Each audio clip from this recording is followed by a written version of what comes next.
saya mau ceritakan skenario yang Tuhan rencanakan untuk dunia dan alam semesta ini, ya.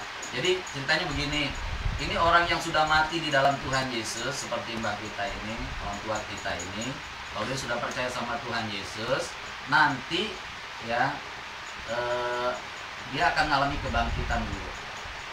Nah setelah dia bangkit, kemudian dalam sekejap mata itu orang kedip ya, gitu ya. Dalam sekejap mata kita yang masih hidup ini, kalau belum keburu meninggal, kita yang masih hidup ini diubah. Tiba-tiba kita diangkat Tuhan bersama-sama ya, dan bertemu dengan orang-orang yang sudah meninggal dalam Tuhan tadi. Nah di sana kita Tuhan akan mengadakan pesta selama 7 tahun berturut-turut. Luar biasa ya. Siapa yang punya hajatan pestanya 7 tahun? 7 tahun gitu. Nah di sana ada pengadilan. Semua kita yang rapture itu diadili. Tapi diadili bukan untuk dihukum, tetapi diadili untuk diberikan upah. Jadi yang melayani di dunia ini, mereka dapat upah.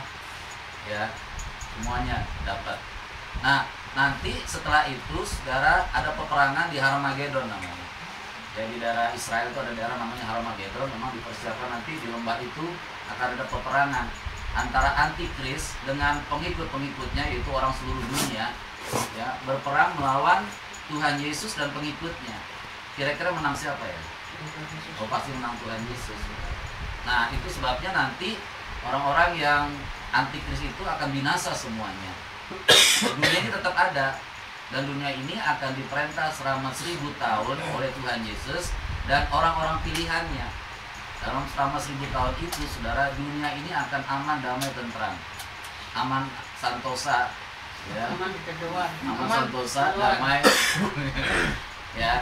Nah 1000 tahun, saudara. Tetapi Alkitab bilang menjelang akhirnya 1000 tahun, iblis itu yang tadinya diikat selama 1000 tahun dilepas. Nah waktu ia dilepas, dia akan mempengaruhi orang di dunia ini, dan kata firman Tuhan, sepertiganya akan berontak kepada Tuhan lagi. Ya. Nah itu sebabnya nanti setelah 1000 tahun ini ada pengadilan lagi.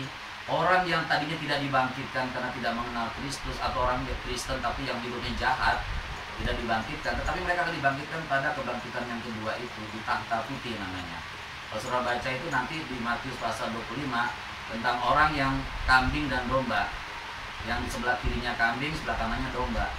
Nah mereka yang sebagai kambing itu, saudara, yang diumpamakan sebagai kambing itu akan dihukum karena mereka tidak melakukan firman. Tapi orang yang sebagai domba itu akan masuk ke dalam kerajaan surga. Jadi surga itu nanti akan ada berikutnya. Nah kata Tuhan sini, kita yang kehilangan itu, kehilangan orang yang kita cintai itu, nggak boleh berduka cita berlebihan seperti orang yang nggak punya pengharapan. Karena kita pasti akan bertemu. Nah itu sebabnya, saudara, itu bukan kebetulan setelah ibu saya meninggal, ibu kita meninggal ini, Tuhan mau kita ini ada pertemuan. Selama ini kan nggak pernah nih, ya kan? Nanti tolong diusahakan 2 bulan sekali, ini udah 4 bulan malah, ya, 2 bulan sekali kita ketemu, usahakan saudara, supaya kita bisa saling mengenal satu dengan yang lain, ya, supaya kita bisa sehati. Kata Tuhan di Mazmur 133, oh alangkah indahnya kalau orang hidup seiman, bersaudara, hidup dengan rukun, karena kesinilah Tuhan akan kirimkan berkat-berkat. Ya, jadi di sini jangan lihat rumahnya, amin, amin. Ya, lihat dompetnya, amin. Lihat jauhnya. Usul nanti gantian. Iya, kan dari awal begitu, kamu nggak ngikut sih. Dulu kita udah gantian. Kemarin kan ditawarin nggak ada yang mau, akhirnya jatuh ke sini.